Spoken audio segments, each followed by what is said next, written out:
আজ 12ই জানুয়ারি। আজকের দিনে 1863 সালে কলকাতার সিমলায় জন্মগ্রহণ করেছিলেন এক মহামানব নরেন্দ্রনাথ দত্ত, যে মানুষটিকে আমরা স্বামীজি, স্বামী বিবেকানন্দ হিসেবে চিনি। নরেন্দ্রনাথ দত্ত স্বামী বিবেকানন্দর জীবন বিশ্লেষণ করা গল্পসারের আসরে স্বল্প সময়ের মধ্যে একটি দুঃসাধ্য কাজ। আমি সেই স্পর্ধা দেখাবো না।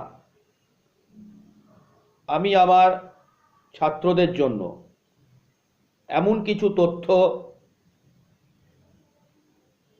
উপস্থাপন করব যেটা শুনে তোমাদের মনে বিবেকানন্দ সম্পর্কে ভবিষ্যতের দিনে আরও জানবার আগ্রহ বাড়বে। আমি তার সন্ন্যাস জীবনে যাব না। আমি কিছু টুকরো টুকরো গল্প, টুকরো টুকরো কথাকে সাজাবো, সাজিয়ে একটা মালা গাঁথার চেষ্টা করব।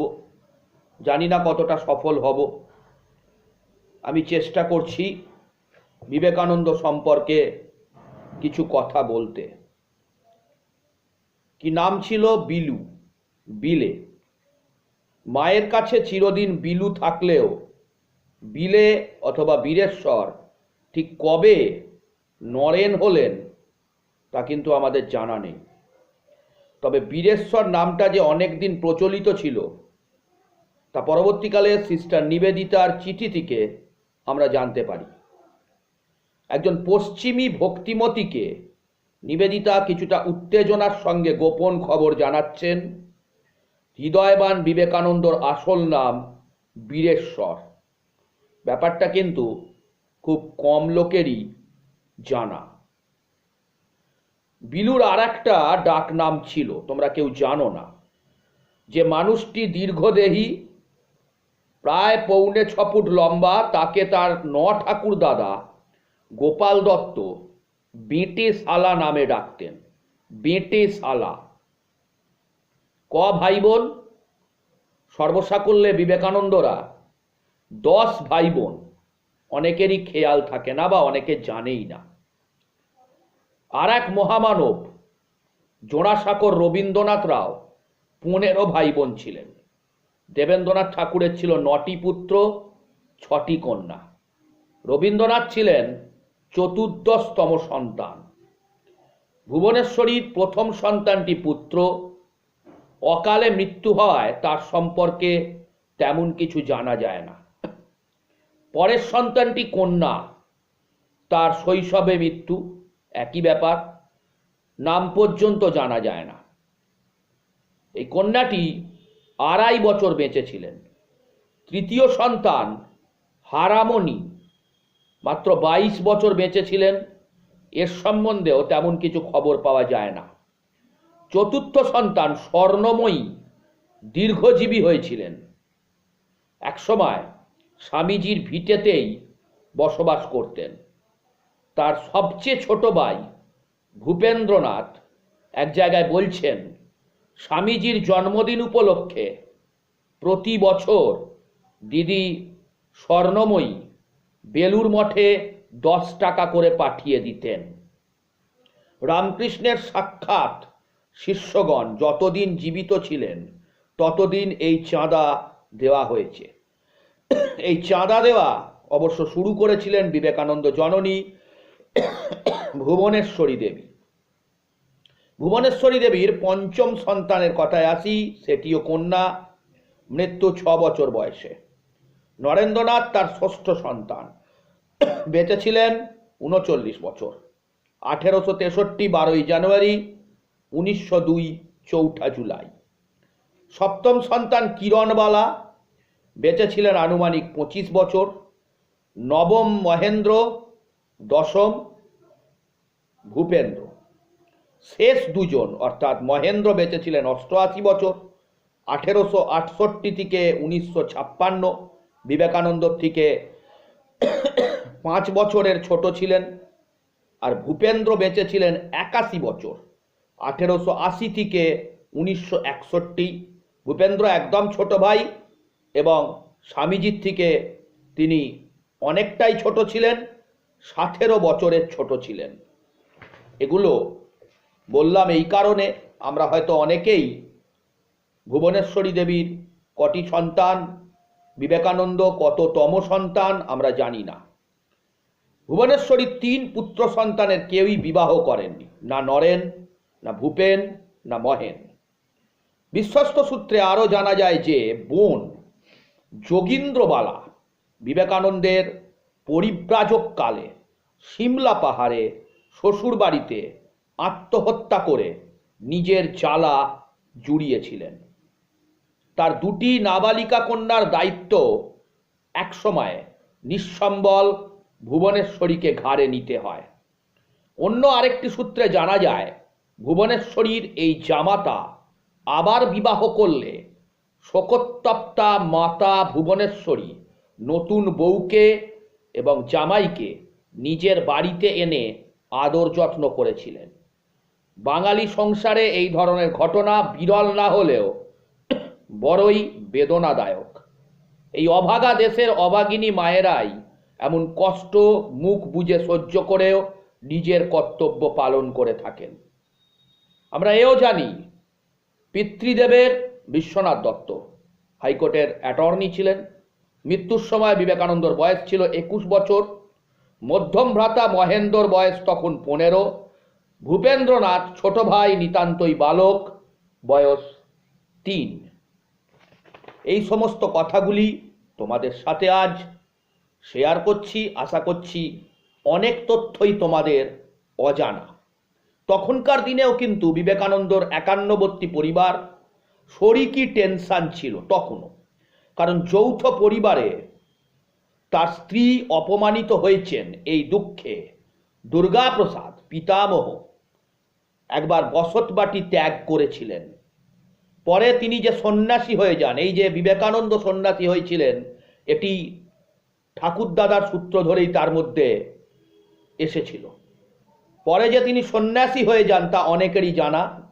এই দুর্গাপ্রসাদ দত্ত সন্ন্যাসী হয়ে যাবার পরও দুর্গাপ্রসাদ মাঝে মাঝে টাট্টু ঘোড়ায় চড়ে উত্তর ভারত থেকে কলকাতায় আসতেন এবং তার এক ভিক্ষাপুত্রের সিমলা স্ট্রিটের বাড়িতে বাস করতেন। একবার তাকে আটকাবার জন্যে দরজায় তালা লাগানো হয়। 3 দিন পরে তার মুখ দিয়ে ফেনা বেরোতে দেখা যায়, তখন তাকে ছেড়ে দেওয়া হয়। সেই যে গৃহত্যাগী হয় দুর্গাপ্রসাদ আর কখনো ফেরেনি। গর্ভধারিণী ভুবনেশ্বরী দেবীর কথা না বললে বিবেকানন্দর ইতিহাস অজানা থেকে যায়। তিনি কিছু কম ছিলেন না, বাবা মায়ের নয়নের মণি, তাদের একমাত্র সন্তান, অসামান্যা সুন্দরী, সুগায়িকা এবং শ্রুতিধর। একবার শুনে যে কোনো কবিতা মুখস্থ বলতে পারতেন। স্মৃতিশক্তির এই আশীর্বাদ তিনি যে বিবেকানন্দ এবং মহেন্দ্রনাথকে দিয়ে গেছিলেন তার প্রমাণ আমরা সর্বত্র পাই। সংস্কৃতে এই স্মৃতিধরদের বলা হয়ে থাকে একশান্তগ্রাহী।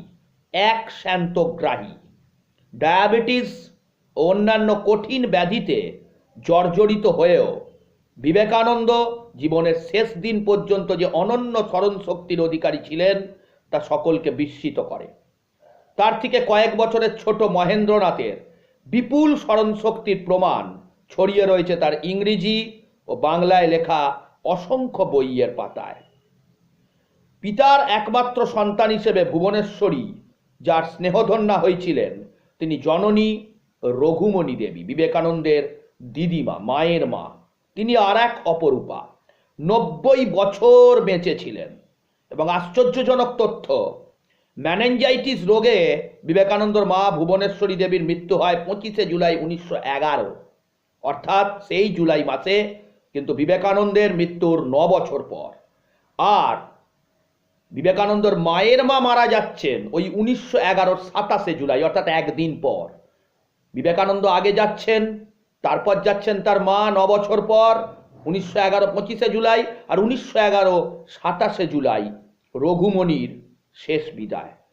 বিবেকানন্দর মাতা মেনেঞ্জাইটিস রোগে আক্রান্ত হয়ে মারা গেছিলেন, এটা আমরা অনেকেই জানি। এবার দুই ভাই মহেন আর নরেনের জলখাবারের কথা কিছু বলি। তখন কলকাতায় পাঁঠার দোকানে পাঁঠার মুড়ি বিক্রি হতো না। মুড়ি মানে মাথা, মাথাকে মুড়ি বলে। দুই ভাই নরেন্দ্র ও মহেন্দ্র পাঁঠাওয়ালার সাথে বিশেষ ব্যবস্থা করেছিলেন। 2-4 আনায় 10-12টা পাঁঠার মাথা জোগাড় হতো, 10-12টা মুড়ি ও 2.5 কড়াইশুঁটি একসঙ্গে ফুটিয়ে তরকারি। মহেন্দ্রনাথ লিখেছেন, বিকেলে আমি ও স্বামীজি স্কুল থেকে এসে ওই তরকারি ও খানসোলো করে রুটি জলখাবারে খেতাম। তাহলে বুঝতেই পারছো কিরাম ধরনের খাবার তারা খেত। পাঁঠার মাথা দুজনে মিলে খাচ্ছে, আর 16খানা করে রুটি, পার হেড 5টা করে পাঁঠার মাথা, সেটা আবার 2.5 কড়াইশুঁটি দিয়ে কড়া করে আদা রসুন লঙ্কা দিয়ে রাঁধা, তার সাথে 16খানা করে রুটি পার হেড। ভাবা যায় না। ছোটবেলায় আরো একটা কথা বলি, ছেলেবেলা থেকে নরেনের একটা মস্ত দোষ ছিল। কি? কোনো কারণে রাগ হলে আর জ্ঞান থাকতো না, বাড়ির আসবাবপত্র ভেঙে চুরে তছনছ করে দিত। জানো না তোমরা, দত্ত পরিবারের স্বর্ণযুগ প্রসঙ্গে প্রবীণ মহেন্দ্রনাথ একবার একটা দামি কথা বলেছিলেন। কি বলেছিলেন? মানুষের শেষ জীবনে সমস্ত ছেলেবেলাকার ভাব বংশের ধারা ফিরে আসে। এটা কিন্তু খুব সত্য কথা। দেখো তোমরা, ছেলেবেলায় যেসব খেতুম, যেসব শখ ছিল, এখন সেই সব মনে হচ্ছে সেই কড়াইয়ের ডালের বড়া, ধোঁকা, এই সব এইরকম হয়।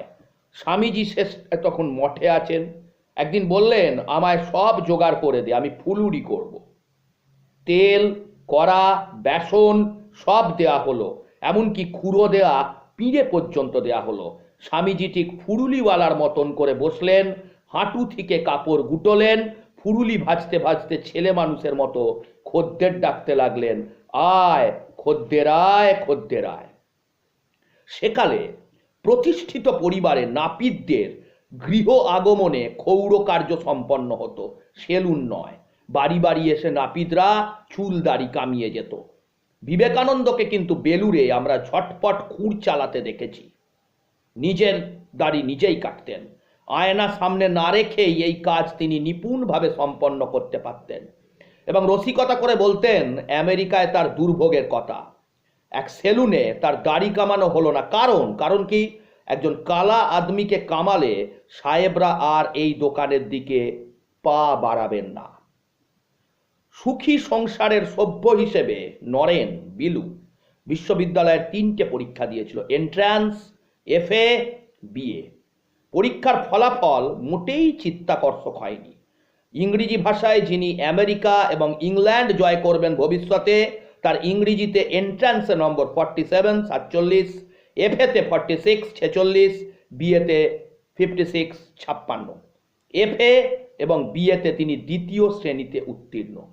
আমি তোমাদের নাম্বারগুলো বলছি। এন্ট্রান্সে ইংরেজিতে 47, সেকেন্ড ল্যাঙ্গুয়েজে 76, ইতিহাসে 45, অঙ্কে 38, টোটাল 206।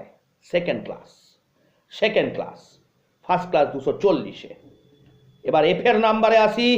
ইংরেজিতে 46, সেকেন্ড ল্যাঙ্গুয়েজে 36, ইতিহাসে 56, 56, অঙ্কে 40, লজিক 50 নাম্বার, সেখানে 17, সাইকোলজি 50 নাম্বার, সেখানে 34, টোটাল 229। এবারও ফার্স্ট ক্লাস হলো না, ফার্স্ট ক্লাস 300, 229। এবার আসছি বিএ পরীক্ষায় ইংরাজিতে 56, 56, সেকেন্ড ল্যাঙ্গুয়েজ 43, 43, অঙ্ক 61, 61, ইতিহাস 56, ফিলোসফি 45, টোটাল 261। এবারও ফার্স্ট ক্লাস নয়। একালের অন্যতম শ্রেষ্ঠ দার্শনিক এবং তুলনাহীন বাংলা ও ইংরেজির লেখকের, মানে বিবেকানন্দের কথা বলছি, একালের অন্যতম শ্রেষ্ঠ দার্শনিক এবং তুলনাহীন বাংলা ও ইংরেজির লেখকের নম্বরের হাল দেখে আশা করি আজকের কম নম্বর পাওয়া তোমরা, অর্থাৎ ছাত্ররা, আমার প্রিয় ছাত্ররা, কিছুটা ভরসা পাবেন। যা মনে রাখা প্রয়োজন, বিশ্ববিদ্যালয়ের পরীক্ষায় ভালো বা খারাপ নাম্বারের সঙ্গে জীবনের পরীক্ষায় পাওয়া নম্বরের কোনো সঙ্গতিই নেই। আরও যা ভাববার বিষয়, আজও কেন আমাদের পরীক্ষা পদ্ধতি মানুষের যথার্থ গুণাবলীর মূল্যায়ন করতে সক্ষম হচ্ছে না, একথা অবশ্যই আজ মনে দাগ কাটে। সম্বলহীন, অন্নহীন, নরেন্দ্রনাথ একসময় তো দারিদ্রতার সাথে প্রবল সংগ্রাম করেছেন। দাঁড়ে দাঁড়ে ঘুরে বেড়াতে বেড়াতে কথামৃতের রচনাকার সীমার স্নেহ নজরে পড়লেন। তিনি তখন বিদ্যাসাগরের প্রতিষ্ঠিত মেট্রোপলিটন ইনস্টিটিউশনের প্রধান শিক্ষক। তার চেষ্টায় নরেন্দ্রনাথ সুকিয়া স্ট্রিটে স্কুলের প্রধান শাখায় 3 মাস পড়ান। তারপর সিদ্ধেশ্বর লেন, চাঁপাতলায় মেট্রোপলিটনের একটা শাখা খোলা হলো। ওইখানে হেডমাস্টারের কাজ পেলেন নরেন্দ্রনাথ। ওই স্কুলের সেক্রেটারি ছিলেন বিদ্যাসাগরের জামাই। তার বিষ নজরে পড়ে গেলেন হতভাগ্য নরেন্দ্রনাথ। বুদ্ধিমান ব্যক্তিরা কলকাঠি এমনভাবে নাড়লেন যে ক্লাস 9 ও 10 এর ছেলেরা যৌথভাবে পিটিশন করলো, নতুন হেডমাস্টার নাকি পড়াতে পারে না। জগৎকে নতুন শিক্ষা দেবার জন্য যারা আবির্ভাব পৃথিবীতে, দলবাজির জোরে তার ছাত্ররাই কর্তৃপক্ষের কাছে লিখিত আবেদন করছে এই লোকটা পড়াতে পারে না। বিদ্যাসাগর মহাশয় পিটিশন দেখেই খোঁজ খবর না নিয়ে, বিদ্যাসাগরের মতো মানুষ খোঁজ খবর না নিয়ে নির্দেশ দিলেন, তাহলে নরেন্দ্রকে বলো আর যেন না আসে। নতমস্তকে এই নির্দেশ মেনে নেওয়া ছাড়া নরেন্দ্র আর কোনো পথ ছিল না। আশ্চর্যের কথা এই, নরেন্দ্রনাথের মনে পরবর্তীকালেও কোনো তিক্ততা ছিল না। তাকে সব সময় বিদ্যাসাগরের প্রশংসা করতেই দেখা গেছে। এক অদ্ভুত ঘটনা তোমাদের সামনে আমি তুলে ধরলাম। স্বামীজির পারিবারিক বিপর্যয় কালে দুজনের নাম তোমরা সবসময় মনে রাখবে। 2 গুরুভাই নিঃশব্দ সেবা ও সমর্থন করে গেছেন, তাদের নাম অবিস্মরণীয়। একজন রাখাল মহারাজ স্বামী ব্রহ্মানন্দ, আর শরৎ মহারাজ স্বামী শারদানন্দ, যিনি রামকৃষ্ণের প্রথম শিষ্য। শরৎ মহারাজ স্বামী শারদানন্দ।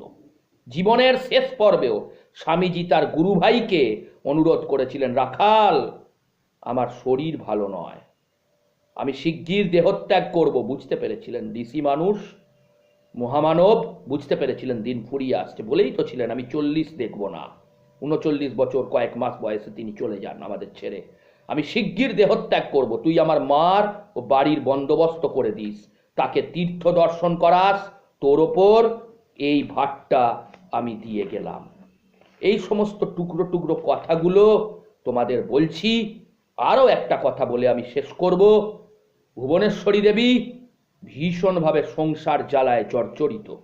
একই সময় চলছে ঠাকুরের সাথে নরেন্দ্রনাথের লীলা খেলা। বিরক্ত ভুবনেশ্বরী একদিন বলেছিলেন, এসব কি হচ্ছে বিলু? সংসারটা কি করে চলবে সেদিকে হুঁশ নেই, দিনরাত টোটো করে ঘুরছিস। নরেন নাকি উত্তর দিয়েছিলেন, সংসার চালাবার আমি কে মা, যিনি চালাবার তিনি চালিয়ে দেবেন। সেই নরেন সংসার থেকে সরে চলে গেলেন রামকৃষ্ণের মতবাদ সারা পৃথিবীতে ছড়িয়ে দেওয়ার জন্য। রামকৃষ্ণ খুঁজে বার করেছিলেন তার প্রকৃত শিষ্যকে, যে এই হচ্ছে আমার সেই শিষ্য, কায়েতের ছেলে নরেন, যে আমার মতবাদ সারা পৃথিবী ব্যাপী ছড়িয়ে দিতে পারবে। তাই তোমরা আজকে লক্ষ্য করে দেখবে সারা পৃথিবীতে রামকৃষ্ণের নামে যতগুলো মঠ বা আশ্রম আছে, ঢের বেশি আছে বিবেকানন্দর নামে। তার মানে কি? তার মানে হলো রামকৃষ্ণ এটাই চেয়েছিলেন। পরমহংসদেব ঠাকুর শ্রী শ্রী রামকৃষ্ণ চেয়েছিলেন যে আমার কথা প্রচার করবে নরেন, নরেনের মুখ দিয়েই আমি সারা বিশ্ববাসীর কাছে পরিচিত হব। স্বামীজি বলে যাচ্ছেন, আমি যে জন্মেছিলাম তাতে খুশি, এত যে কষ্ট পেয়েছি তাতেও খুশি, জীবনে যে বড় বড় ভুল করেছি তাতেও খুশি, আবার এখন যে নির্বাণের শান্তি সমুদ্রে ডুব দিতে যাচ্ছি তাতেও খুশি। আমার জন্যে সংসারে ফিরতে হবে, এমন বন্ধনে আমি কাউকে ফেলে যাচ্ছি না, অথবা এমন বন্ধন আমি কারো কাছ থেকে নিয়েও যাচ্ছি না। দেহটা গিয়েই আমার মুক্তি হোক, অথবা দেহ থাকতে থাকতেই মুক্ত হই। সেই পুরনো বিবেকানন্দ কিন্তু চলে গেছে, চিরদিনের জন্য চলে গেছে, আর ফিরছে না। শিক্ষাদাতা, গুরু, নেতা, আচার্য বিবেকানন্দ চলে গেছে, পড়ে আছে কেবল সেই বালক, প্রভুর সেই চির শিষ্য, চির পদাশ্রিত দাস। নমস্কার হে মহামানব, আমরা যুগ যুগ ধরে তোমার দেখানো পথ দিয়ে জাতি ধর্ম নির্বিশেষে মানুষের সেবার কাজে নিজেদেরকে আত্মনিয়োগ করব, এই আশাটুকু জিইয়ে রেখে আজকে গল্প স্যারের আসর শেষ করলাম। প্রত্যেকে ভালো থেকো।